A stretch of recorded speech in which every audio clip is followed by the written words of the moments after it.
táo bịa từng ní cái an đôi mà địch cái an tha walk it stop it call it an chẳng mẹ chấm lái cứ hoạt tề an chẳng khó hết nè mình men ao tập bịa để mình id nơi khẳng cáo sắp để an tha it tiếng hoạt tề cho xong nô xua thà ta cái an đôi mà địch xôm chụp riệp xuốngในក្នុងវីដេអូមួយនេះខ្ញុំនឹងធ្វើការចែករំលែកអំពីរបៀបនៃការអានពាក្យជាភាសាអង់គ្លេសដែលមាន ED នៅខាងចុងអញ្ចឹងរបៀបនៃការអានគឺមាន3ហើយពាក្យជាភាសាអង់គ្លេសនៅពេលដែលយើងអានយើងត្រូវផ្ដោតសំខាន់ទៅលើចុងសំឡេងនៃពាក្យហ្នឹងពាក្យនីមួយៗវាមានចុងសំឡេងរបស់វាឧទាហរណ៍ពាក្យ kiss អញ្ចឹងចុងសំឡេងរបស់វាគឺ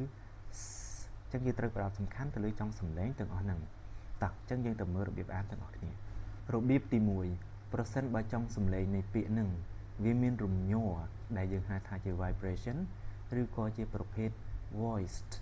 យើងត្រូវអានដោយបញ្ចេញសំឡេង ed ហ្នឹងគឺសំឡេង d សំឡេងអក្សរ d ជាយើងធ្វើមិនទៅដឹងថាវាមានរំញ័រយើងយកដៃរបស់យើងមកស្ទាបបំពង់ករបស់យើងនៅពេលដែលយើងបញ្ចេញសំឡេងពាក្យហ្នឹងឧទាហរណ៍ពាក្យ call អញ្ចឹងសំឡេងគឺ call ចឹងវាមានរំញ័រនឹងដៃរបស់យើងអាហ្នឹងហៅថាជាប្រភេទ voiced ឬក៏វាមាន vibration មានរំញ័រហ្នឹងហើយបើសិនបើវាមានរំញ័រយើងត្រូវបញ្ចេញសំឡេង t នៅពេលដែលវាមាន ed អញ្ចឹងយើងអានថាម៉េចអានថា called គឺបែបហ្នឹងរបៀបទី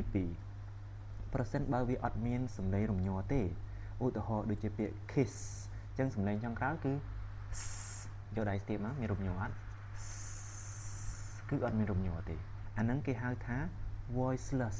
ឬក៏វា no vibration វាអត់មានរំញ័រអញ្ចឹងនៅពេលដែលមាន ed គឺយើងអានថា t អញ្ចឹងអានថា kissed បែបហ្នឹងអូខេហើយរបៀបទី3ងាយស្រួលជាងគេប្រសិនបើពាក្យហ្នឹងវាបញ្ចប់ទៅដោយអក្សរ d ឬក៏អក្សរ t នៅពេលដែលមាន ed នៅខាងចុងគឺអានថា it តែម្ដងឧទាហរណ៍ wanted needed អញ្ចឹងបញ្ជាក់ម្ដងទៀតប្រសិនបើវាមានរំញ័រគឺអានថា t ប្រសិនបើគ្មានរំញ័រទេគឺ t ហើយប្រសិនបើវាបញ្ចប់តែអក្សរ d ឬក៏ t គឺពេលដែលមាន ed គឺអានថា it ជម្រាបលាបាយបាយ